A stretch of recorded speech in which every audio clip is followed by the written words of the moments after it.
Fantastic to have all of you today. My name is Flavia Belpoliti from East Texas A&M University here in Texas. And with my colleague, Dr. Jocelyn Mainers, we are the co-directors of the Texas Coalition for Heritage Spanish. Our core mission is, of course, sustain and encourage our instructors, teachers at all levels of education to continue the teaching and the learning of Spanish as a heritage language. And we are supported basically by CORAL, which is the Center for Open Educational Resources and Language Teaching at the University of Austin at Texas. And our core mission has been always sharing and supporting OER and open pedagogies in all ways that we can. And today is a fantastic day. We are very happy to have Maria Datel with us, basically presenting in a topic that I think is absolutely relevant as our political landscape continues to evolve. I think that this kind of conversation has to continue and happen. So we're very, very glad that she accepted to present for us. If you want to know more information about our work and what we are doing normally, here is the link to our website.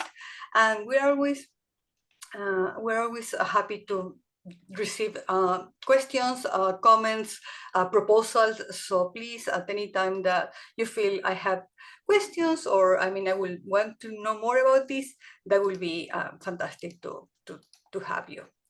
Okay. Entonces, bienvenida María, gracias nuevamente. And let me just introduce her. Maria Datel is a master lecturer in Spanish at Boston University. And she's also the coordinator of the Spanish language program. She holds a PhD in Latin American literature and was also a fellow in the Anti-Racist Curriculum Design Program. She organizes the Second Language Learning and Disabilities Conference and co-organizes the Indigenous People Week. Her teaching and research focus has always been on anti-colonial pedagogies and Latin American cultures. Dr. Datel has presented nationally and internationally on decolonization, indigenous epistemologies, and anti-racist teaching. And she's also been honored with multiple awards for her contributions to our field. So, nuevamente, Maria, welcome. Thank you so much for presenting with us, and all yours. Thank you, Flavia. Thank you for the lovely introduction, and buenas noches a todos. I will be presenting mostly in English, but I will be switching back and forth English-Spanish because all the materials I will share with you tonight are in Spanish. So, gracias por venir. And in this presentation, I will discuss the importance of incorporating indigenous perspectives into the Spanish as a heritage language curriculum, not only to create a more inclusive and decolonial program that reflects the cultural and linguistic diversity of Latin America, but also as a tool for students to explore and perhaps even maybe reclaim aspects of their familiar cultural and linguistic memory. The memory of migration and often forced displacement is deeply embedded in the family histories of heritage speakers. So the loss and recovery of Spanish itself can be seen as an act of resistance, ¿no? Un acto de resistencia and identity reaffirmation. So for speakers with indigenous languages in Latin America who migrate to the US, this experience comes with a double linguistic pressure. First, from Spanish as the dominant language in their country of origins, Spanish is a colonial language, and then from English in the US. And for example, in my Spanish as a heritage language class this semester, I have a student whose family is from a Mixtec origin and two students whose father speak or spoke Quechua. Another student learned Quiche from his grandparents, another have indigenous grandparents but have never heard ancestral languages spoken at home. So recognizing and valuing this linguistic heritage in the classroom, I think is essential, not only as an academic endeavor, as I said before, but also as a way to honor the lived experiences of our students and their families. So let me start this presentation by acknowledging that this webinar was researched and prepared while I living in the unceded lands of Massachusetts and the Wampanoag people.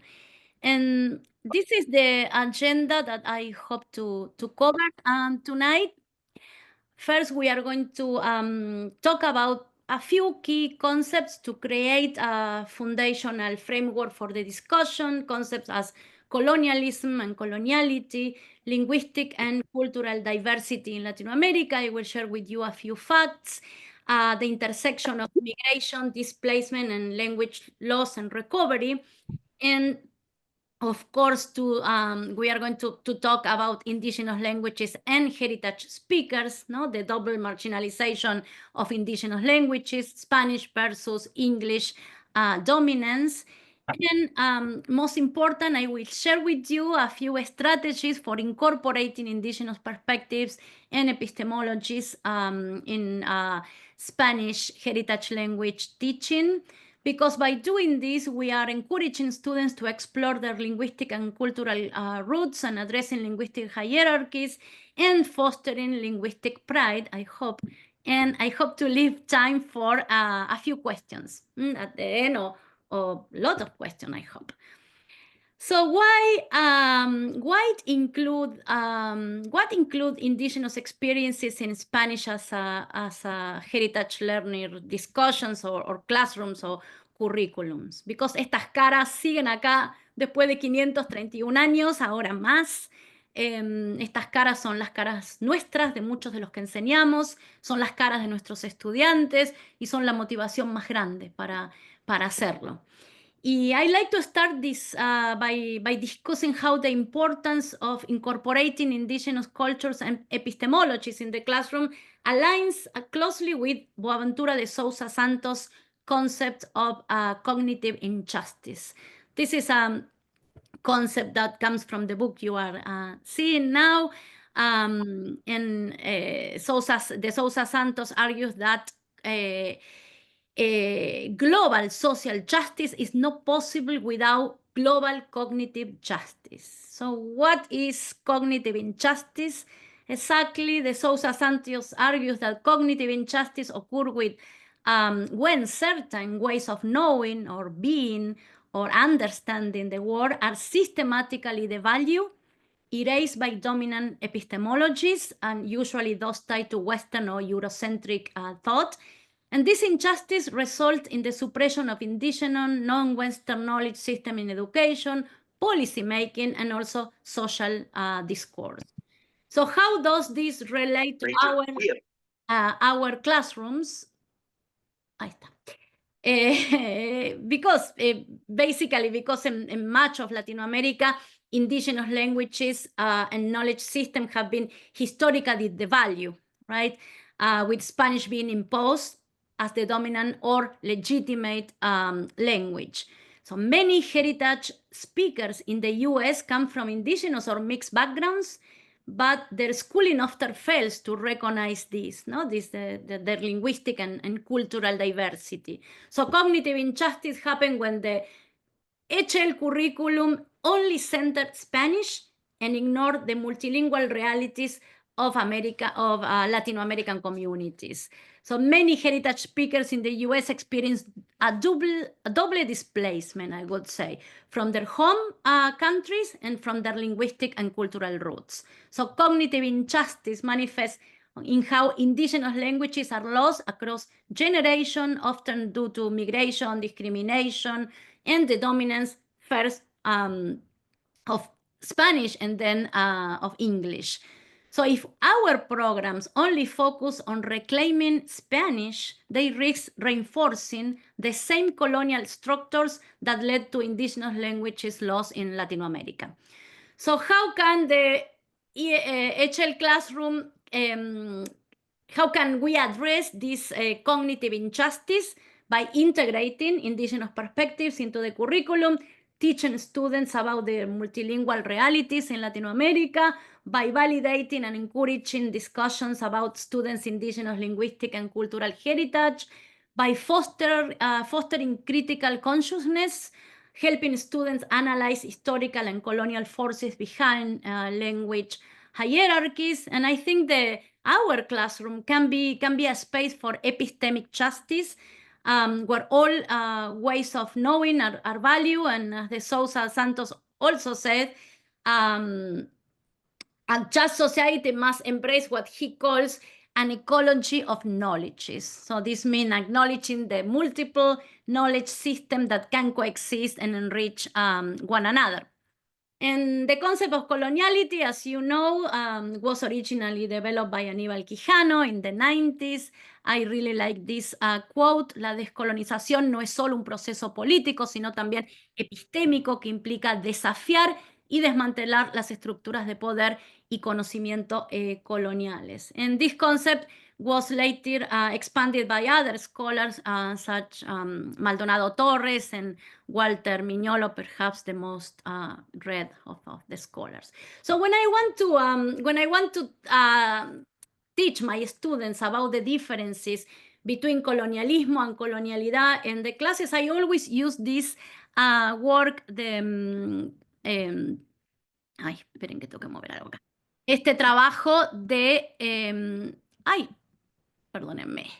Este trabajo que ven acá, que creo que ilustra muy bien the difference between colonialism and coloniality. But as we know, colonialism is the occupation of land and exploitation of resources, including people, right?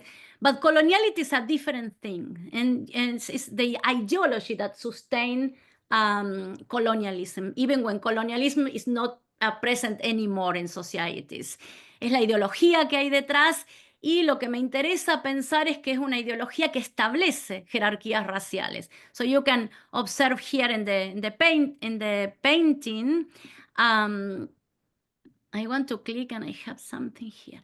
En this painting de Diego Rivera, que está en el Museo de Filadelfia, esas categorías raciales, ¿no? Ven acá la persona blanca descansando, los capataces son mestizos, los trabajadores son los indígenas y están los afrodescendientes, de quienes ni siquiera podemos ver las caras. Entonces, me parece una pintura, un trabajo súper interesante para entender esta cuestión de las, no solo de las jerarquías raciales, que después se traducen a jerarquías en términos de conocimiento, sino también para entender cómo y no olvidarnos de cómo el colonialismo, el coloniality, todos estos conceptos y están absolutamente ligados al capitalismo, ¿verdad? Entonces, another article that was important for me to develop this framework is Teaching as a Chicana with an Ex de Cherry Moraga. This is an article that she wrote 10 years ago for a conference. Now it's published. You can access. I will give you all the references by the end of the presentation. And it was very impactful for me. She starts the article saying, I'm 62 years old. So this, for me, this is urgent to define my role in the classroom, right? So Cherry Moraga's article offers a critical perspective of indigenous within the Chicano movement and ethnic studies in the US. No? And she argues that while what the movement has long been identified as mestizo, as indigenous and European, the indigenous aspects have often been marginalized or distorted. So what she tries to make is a space in the classroom to recover that indigenous aspect. So, and she said that many Chicanos, jóvenes Chicanos, want to reconnect to their indigenous roots through family languages and cultural memory. And another interesting concept is that she also criticizes or critiques the appropriation of indigeneity. So particularly when it becomes patriarchal or exclusionary, as she said, and instead of she calls for a feminist inclusive vision that she terms Chicana con X, no? Chicana with an X. And this term calls for an intersectional, decolonial approach to indigenous identity and resistance. So basically, the article is particularly relevant to integrated indigenous perspectives in the classroom because it challenges simplify narratives of identity and emphasizes the survival and transformation of indigenous knowledge. So many students have indigenous heritage, whether acknowledged or not, and Moraga work highlights the importance of creating a space where their histories and linguistic backgrounds are recognized and valued in the classroom. So for me, it's a very meaningful article. And I will share a few facts about los pueblos originarios in Latinoamérica. As I mentioned before, many of our students come from this cultural background. And this is an infographic by Economic Commission for Latin America and the Caribbean, made in 2014. So it's old. It's the last recommendation that they gave.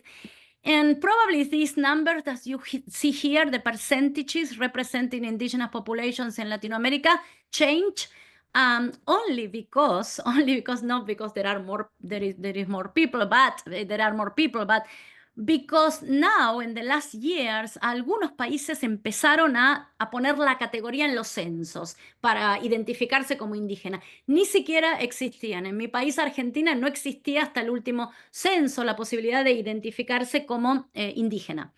Entonces, pueblos originarios en Latinoamérica, roughly hay, porque es muy difícil de contar por estas razones, 50 millones de personas indígenas. Español y portugués coexisten con 420 lenguas. Hay que tener en cuenta que muchas de ellas están desapareciendo. La visibilidad y la participación política de las personas indígenas sí que aumentó en los últimos 20 años, pero todavía las familias indígenas tienen 3 veces más probabilidades de vivir bajo la línea de pobreza que una familia mestiza o blanca, por supuesto. Entonces a mí me gustan estas recomendaciones que después les voy a dejar en las slides que ya están compartidas. Estas recomendaciones, ¿no?, para Latinoamérica, pero si ustedes las leen con atención pueden ser muy útiles para nuestras clases también. So how can we incorporate this diverse reality into Spanish as a heritage language curriculum? First, again, understand that Latin America is diverse, mestizo, indígena, mestiza, indígena. Spanish and Portuguese coexist and are influenced by these 420 indigenous languages. And this is for me to consider, and it's like my framework when I choose materials or content for my class. First, that, and this is very important for me, make sure that the students understand, and I understand, that the United States, the US, and also North America as a whole does not have a different history regarding indigenous genocide. No, sometimes we talk about indigenous genocide, indigenous people, we think about Latin America. Here, we have the same history. And so for me, it's important to incorporate some of this content in my class. Then, very important, indigenous peoples do not represent an idyllic past to return to. So this is important because we talk about Machu Picchu, la Pachamama, all those concepts that became like kind of commodity when we talk about indigenous peoples. But for me, the most disruptive thing is to place these people in the present. No pertenecen a un pasado idílico, no podrían sobrevivir con las mismas formas de producir y de vivir, están en el presente. They are part of multicultural nations. An assumption that when we said indigenous people, we think like one thing that pertains to Latinoamérica, pero no, son naciones multiculturales y completamente diversas y diferentes entre sí. Hay como 108 aproximadamente indigenous peoples that are cross-border, porque la idea de Estado apareció en el siglo XIX. Y esta última que está muy relacionada, is related to this about the present, they contribute to thinking about global issues.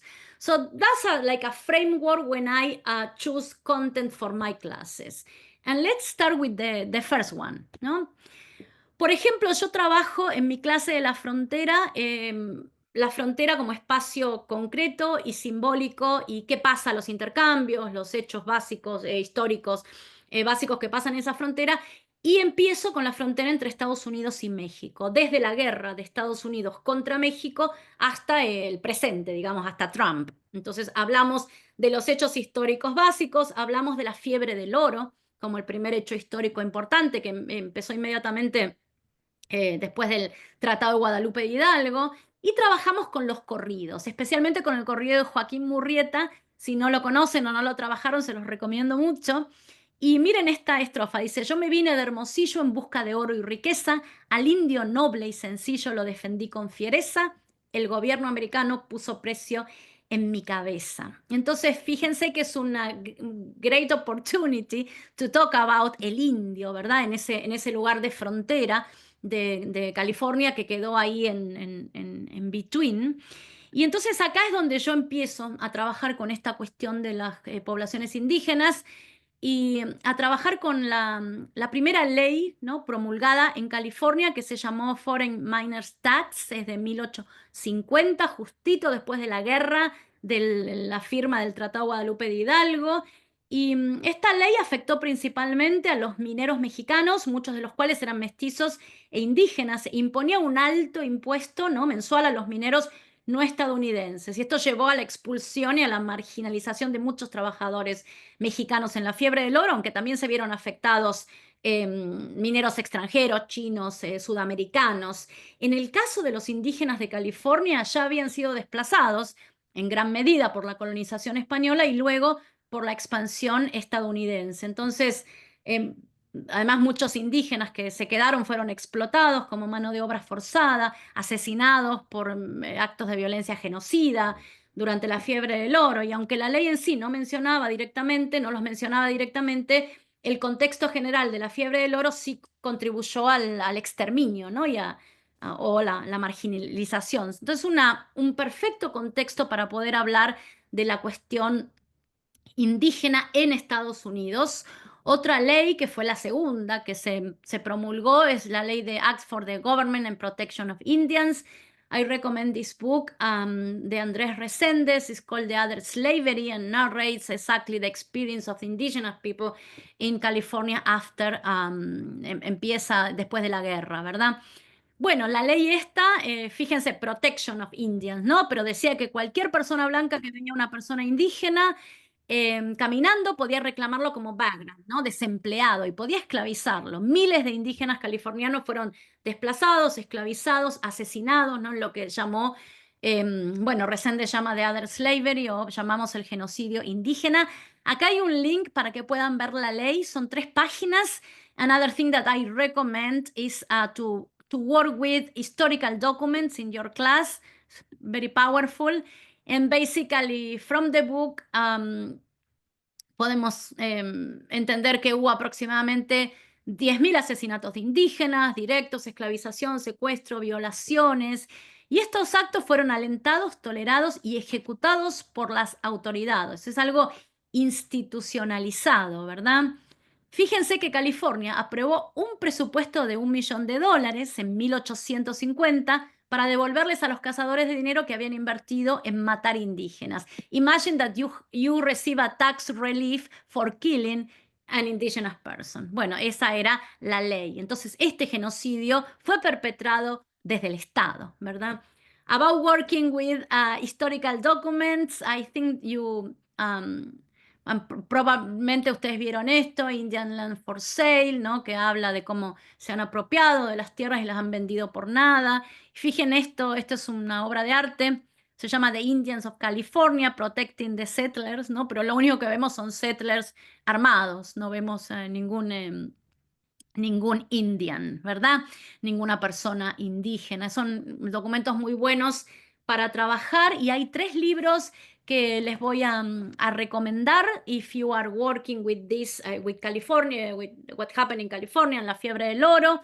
The first one is An American Genocide, and this book provides a comprehensive investigation of the systematic violence against indigenous people in California during the 19th century, ¿no? The topic working, so particularly after California's annexation to the US.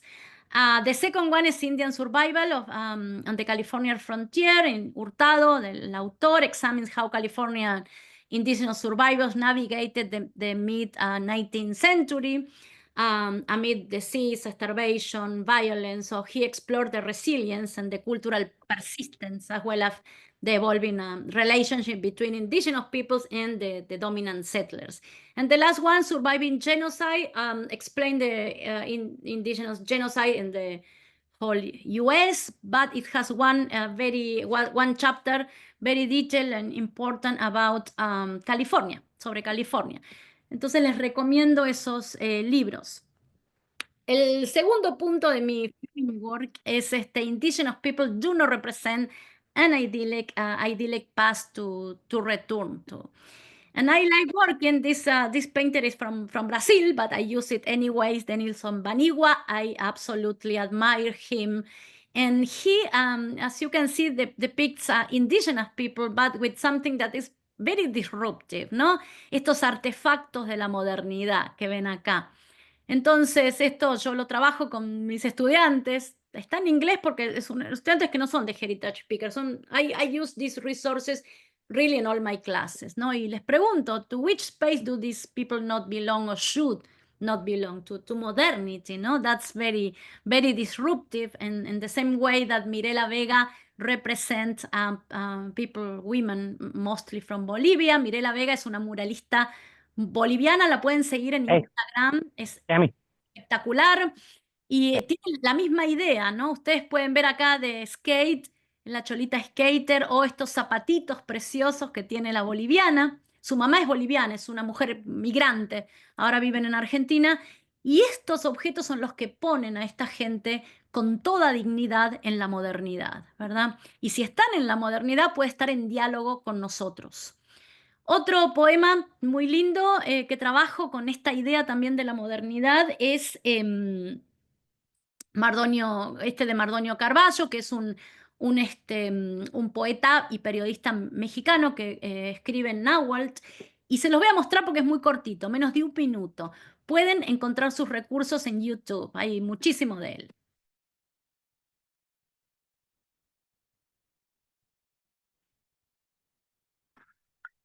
Techmihtian, techtotocan, tlenhueli techihlian, techhuican, techcocolian, techcuitequin, quitectequin totlacayotl, techilcahuan, canquitohquen tomío mihtotian, guanyuin, axquimatin, axtihneltocas, ken mopatla tomío, caistayo, huancayayo, hueponin, yancuic, acalo, xochime, ax techcamatzacuasen. Es en náhuatl, con subtítulos en español, eso es algo perfectamente posible de hacer en la clase. Y ustedes podrían decir que fuerte, que no rebanan nuestros cuerpos. Sin embargo, yo creo que la línea más disruptiva del poema es este hashtag. Again, because it plays the indigenous person in the modernity. Y mis estudiantes hicieron algo con ese hashtag, ¿no? They had to choose a different title and they had to use the hashtag, ¿no? Understanding this idea of the indigenous speaking in the modernity. No estamos muertos, las flores vuelven.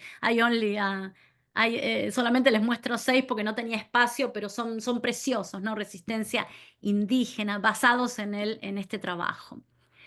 Another important idea, part of this framework that I'm sharing that helps me to choose content for my classes is this idea that the indigenous people are part of multicultural nations, no? And I mentioned before that 108 indigenous people are cross-border, so the idea that indigenous people exist in a pure or isolated form is a colonial construct, so that ignore historical and contemporary realities.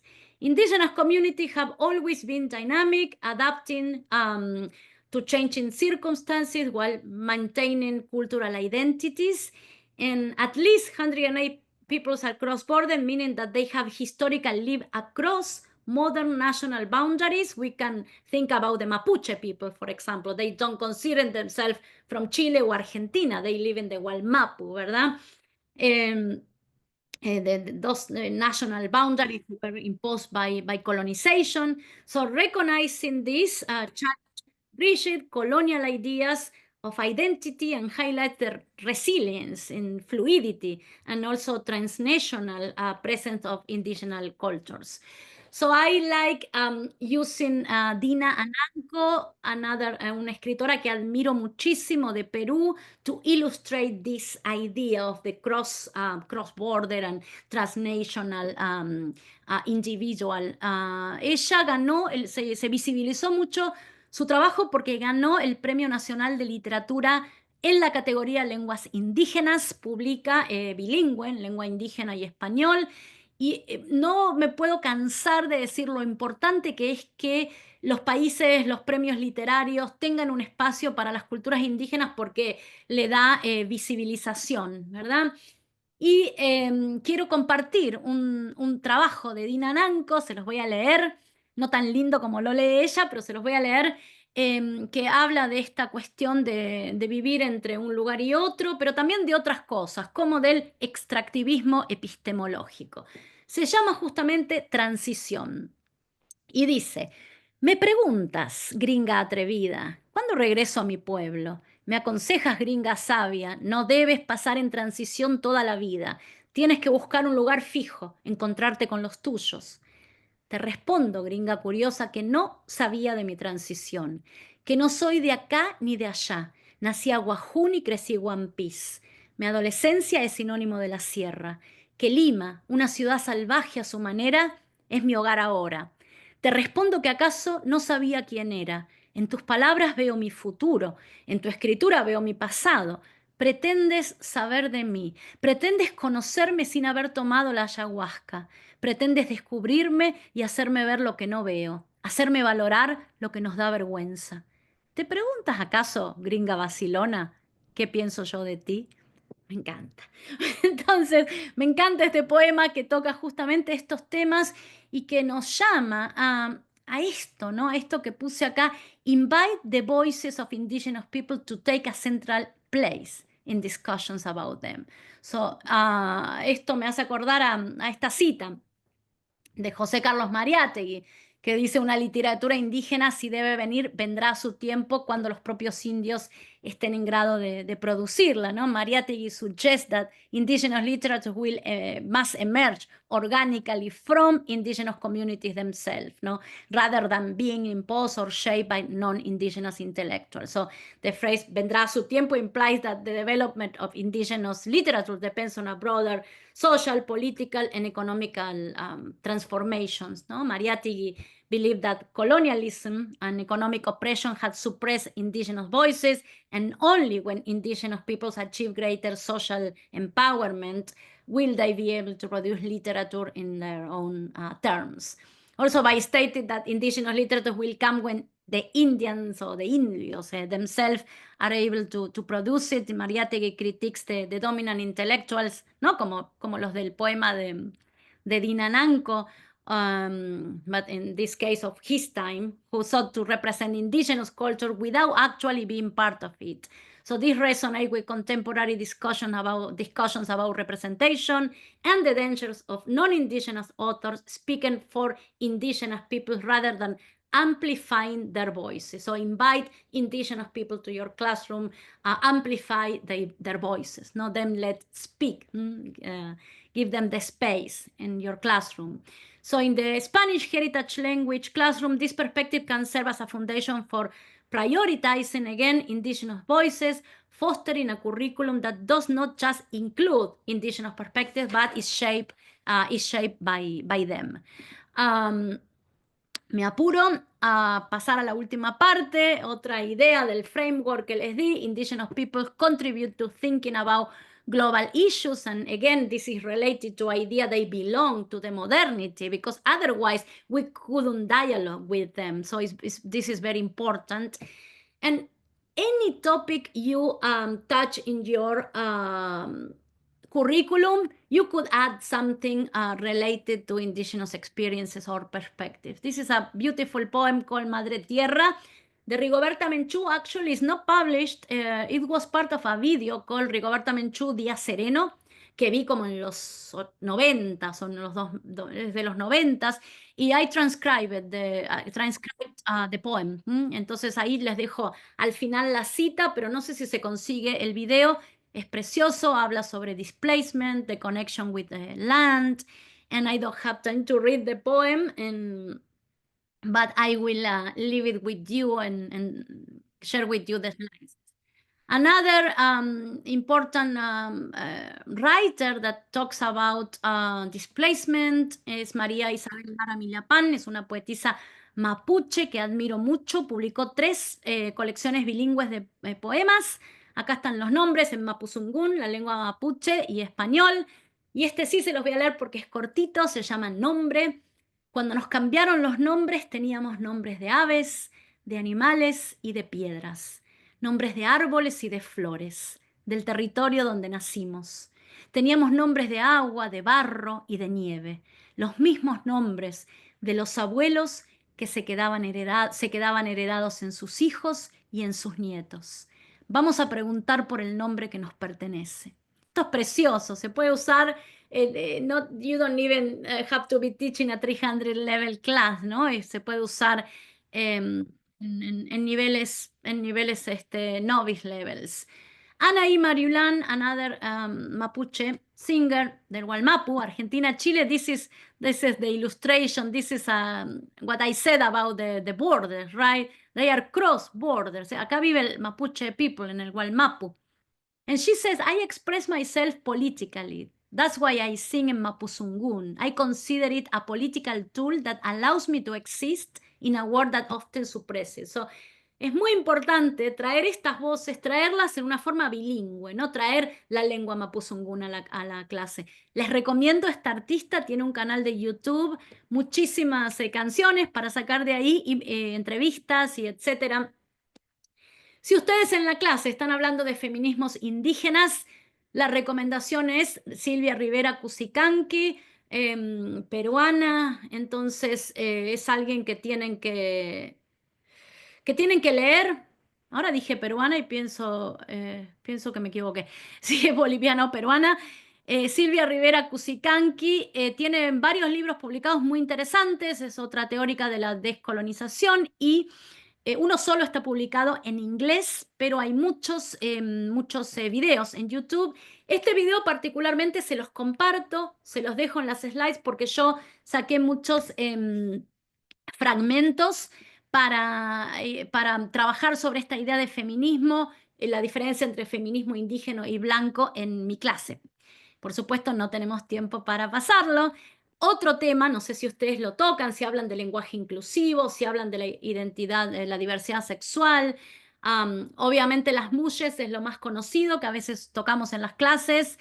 And I would like to say that the way indigenous people with diverse sexual orientation and gender identities are forced to confront Western concepts of gay, lesbian, bisexual, transgender, intersex, etc., is a form of neocolonial violence because they don't need to call themselves. And that way, because many of these cultures have different names for identities that are sexually fluid or gender fluid, and think about themselves beyond binary. Tidawina, en el Delta del Orinoco, Venezuela. If you are interested in this, el antropólogo Oliver Allard has published, hizo una research muy importante y tiene varios artículos online. Las MUYES de los zapotecas, Omeguit de los Kuna, Kiwa, en quechua, Tebi, guaraní. Hay muchas formas diferentes de nombrar la diversidad sexual. This is the topic, I think, the less represented topic in our curriculums. For me, I'm interested in this topic, disabilities, discapacidades. And you can explore all the cultures of the Tumaco Tolita civilization, the Moque civilization, los zapotecas, en las pottery. En el pottery representaron personas con disabilities, no porque hubiera mayoría en sus poblaciones, sino porque los consideraban una cosa más de la diversidad humana. Again, bringing this to the present, les recomiendo este libro, El habla de la mano, Olivier Legüen, otro antropólogo trabajando con el lenguaje de señas maya yucateco, que es un lenguaje relativamente nuevo en las últimas generaciones, y realmente los lingüistas no tienen siempre la oportunidad de trabajar de entender cómo se desarrolla un lenguaje, ¿verdad? Y él la tiene con esto. Es muy interesante traerlo a la clase, es algún material que uso. Again, él habla de la mano, is published, es online, you can download the PDF and talks about disabilities en la clase.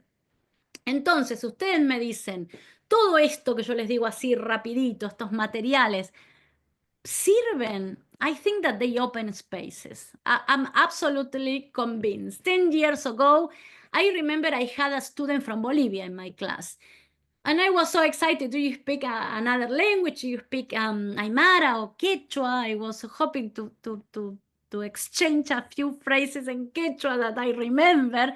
And he said, yeah, I speak Quechua, my family speak Quechua, but es horrible, no me gusta, qué horrible. And I was shocked really in that moment, and I felt sad.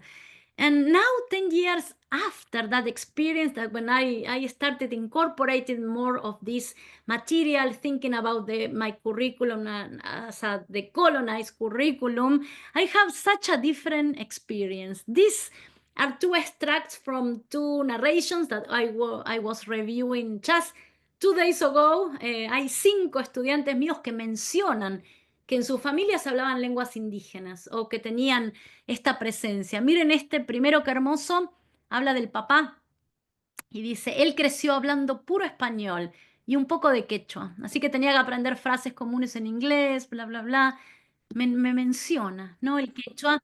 Y acá en este también, dice, ellos me mandaron a Guatemala porque hace años que mis abuelos y mis tías me cuidaban. Ellos me hablaron un poco de lengua quiché, de la tierra, y me llevaron a la escuela. Sí, son 2 de los 5.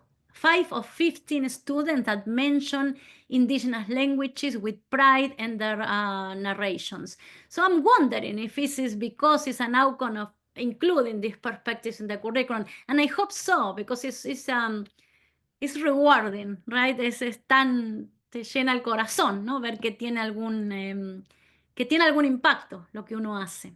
Y bueno, la última parte de esto para terminar, que ya me llevo los 45 minutos, así puedo hablar un poquito con ustedes. Yo creo que toda esta cuestión de designing a decolonial curriculum, an anti-racist curriculum, tiene que tener como otro paso que es taking action, ¿no? Hacer algo afuera, algo en la comunidad. Yo les voy a mostrar una cosa, por una cuestión de tiempo, que hice, no con mi Heritage Learners, pero con otros estudiantes, 300 level students in my class that is totally devoted to indigenous perspectives on global issues.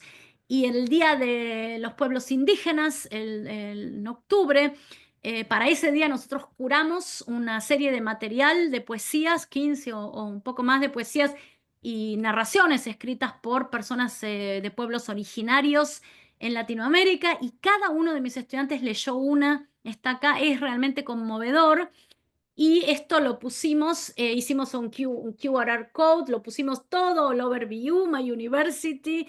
So if somebody passed the flyer, they could enter the Padlet and hear estos poemas. Acá tienen el link también, que van a poder ingresar cuando tengan las slides, y pueden ver el proyecto, y también pueden ver la selección de 15 o 20 poemas que son bien adaptables para la clase. Entonces, this is the bibliografía I read to prepare this webinar. I'm sorry I spoke very fast, switching between languages, but I had a lot to say about this, and I think I didn't say enough. And I don't know if you want to share your own last slide, Flavia, if you are there, but I'm open to questions now. So I will stop sharing my screen y escucho si tienen preguntas que me hagan, que quieran hacerme. María, muchísimas gracias primero, antes de arrancar con las preguntas. Gracias. Por favor, les pedimos que si pueden anotar preguntas o comentarios que tengan en el chat, y para comenzar tenemos una pregunta de Luis, que si hay alguno de los textos históricos, como el que mostraste sobre la ley de protección del indígena, si están en español también, o si hay textos similares en español. Como son las leyes de Estados Unidos, están en inglés, es unas 3 paginitas, ahí está el link en las slides, son 2 páginas y media y yo típicamente uso todo en español en la clase. Pero en estos casos de documentos históricos, por ejemplo, trabajan el Tratado de Guadalupe Hidalgo y estas leyes en California y son en inglés. Una de las pocas cosas que uso en inglés, pero a mí me parece importante, especialmente en esta época que la información se reproduce falsamente de cualquier lado, que vuelvan al texto histórico y lo analicen críticamente. Y ahí está, la pueden ver la ley y se te pone la piel de gallina realmente, ¿no? Que te den permiso desde el Estado, ¿no? Que sea institucional, que uno pueda casar, esclavizar, casar una persona y después tener un tax relief, right? Pero no, están en inglés. No conozco si están en español, se podrían traducir, pero a mí me gusta que vayan al archivo, ¿no? Histórico. Entonces, una de las pocas cosas que hago en inglés. Y aquí Luz pregunta si podemos compartir la presentación. Sí, nosotros compartimos todos los materiales que María tan generosamente preparó.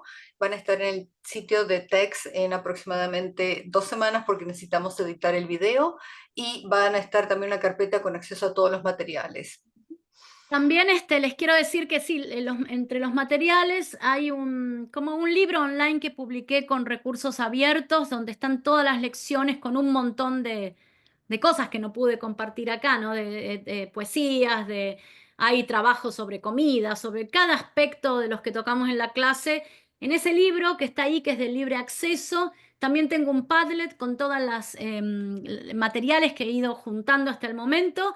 Y también tengo un grupo de Facebook que se llama Perspectivas Indígenas en los Pueblos de Español. Si quieren ver, y ahí voy publicando lo que hago, porque es como, esto es un proceso, ¿verdad? Cada día te encuentro algo, lo desarrollo, lo pongo, lo cambio, lo repienso. Entonces hago bastantes cosas y ahí está para ustedes, porque otra de las cosas que pienso es que esto es una tarea colectiva. Es una tarea de todos, así que siéntanse libres de agarrar lo que quieran, reformularlo, y usarlo en las clases de ustedes con toda tranquilidad, ¿no? Es un trabajo colectivo este. Bien, tenemos tiempo para por lo menos 2 o 3 preguntas. No sé si alguien quiere abrir su micrófono o si prefieren directamente escribirlas en el chat, aprovechando que justamente María fue rápido.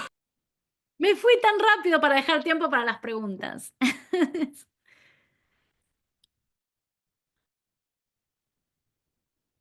Edson tiene una pregunta. Estaba escribiendo mi pregunta en el chat, pero igual y así más fácil, ¿no? Dale. Muchas gracias por su presentación, profesora. Mi pregunta es, ¿los estudiantes participan en los cursos de manera, digamos, acreditada o voluntaria? Pregunto porque yo creo que ya llegar al curso de español como lengua de herencia ya es, de cierta manera, un reconocimiento de su propia identidad, ¿no? Pero o qué pasos siguen o qué recomienda para esos alumnos que, como dice usted, no aceptan esta parte, digamos, indígena de su identidad, pues, para poder atraerlos hacia este tipo de actividades y de cursos? Yo creo que a mí me gusta, por eso me gusta mucho, gracias por la pregunta, Edson, a mí me gusta mucho esta idea de Boaventura de Sousa Santos, ¿no? De ecology of knowledges, ¿no? Traer, es decir, si yo incorporo estos conocimientos en diálogo con todo lo otro, ¿no? Los materiales en español, todo lo otro, en un diálogo en la clase, de esa manera, sin decirlo, estoy habilitando el espacio para que un estudiante comparte y valore su propia historia. Es decir, tampoco yo estoy ahí para decir, ay, vos tenés que valorar. Es decir, compartiendo esto, poniéndolo en diálogo, valorando yo misma ese diálogo entre conocimientos, yo creo que les estoy facilitando o abriendo un espacio para ellos, que es lo único que yo puedo hacer como facilitadora, ¿no? de la clase. Entonces, eso te recomendaría, empezar a poner materiales, ¿no? Y a usarlos con el valor que tienen, con la dignidad que tienen, y eso yo creo que abre un espacio importante para ellos. Así que no Gracias. veía antes. Ujú. Gracias por la pregunta. Tenemos una segunda pregunta y creo que es la pregunta que muchos estamos ah, pensando, y Luz, agradezco mucho que la hayas escrito, que en el contexto sociopolítico en que estamos viviendo actualmente, especialmente con la nueva ley oficial que pone al inglés como la lengua de este país, ¿cómo logramos que nuestros estudiantes bilingües y multilingües, multiculturales, se sientan cómodos, se sientan apreciados o incluso quieran incluso comunicarse en cualquiera de sus lenguas en los espacios públicos? Sí. Ahí también me parece linda la idea de mostrar cómo las lenguas son espacios de resistencia, ¿no? Por eso esto que pasé muy rapidito, pero si quieren explorar las canciones o las entrevistas a Anaí Mariulán, la cantante que canta en Mapuzungún, y habla de esto, ¿no? La lengua como territorio de resistencia. Entonces, mostrar esas cosas, ¿no? Que resistir en este tiempo tan complicado que estamos viviendo, también es resistir en una lengua y en una cultura. Entonces, mientras nosotros podamos abrir esos espacios en la clase, creo que es un trabajo grande que podemos hacer y vemos el resultado y es tan rewarding, ¿no? Es tan, no sé, no sé cómo, no sé la palabra, es tan satisfactorio, digamos, te llena el corazón ver eso, ¿no? Que tiene sentido lo que uno hace también, porque nosotros en esta época, en este contexto, también estamos en la mira y estamos cuestionados. Y ver que eso funciona en la clase, que uno puede crear eso, es muy lindo. Entonces, la recomendación es, la respuesta a tu pregunta es mostrar cómo la lengua puede, a través de materiales, otra vez, puede ser un lugar de resistencia cultural. Más preguntas, si alguien más, tenemos un minutito más, si alguien tiene alguna otra pregunta o comentario.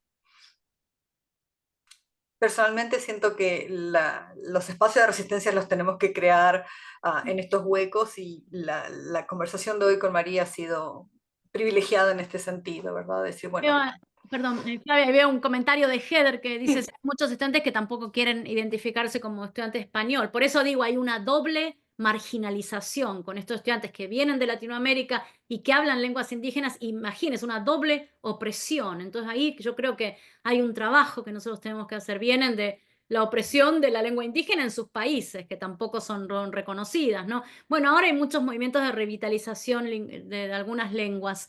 Pero no todas, sino en todos los países y todavía está visto como algo. Hace poco en México se va a estudiar ahora en las escuelas el náhuatl, ¿no? Y miraba, yo solamente entro a la noticia para mirar los comentarios de los lectores mexicanos que se oponen y dicen, pero ¿por qué no estudian inglés?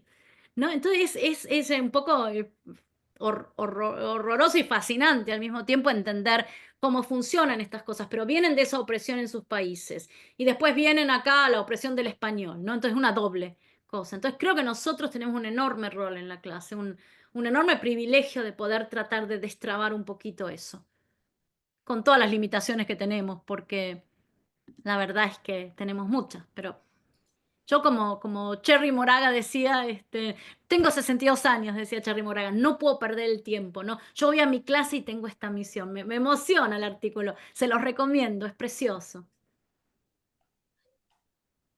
Bien, si no tenemos más preguntas o comentarios, simplemente otra vez gracias María, fue excelente y nos llevamos primero haberte escuchado en persona y después la cantidad de materiales que has compartido y que esperamos poner a la disposición de todos muy pronto.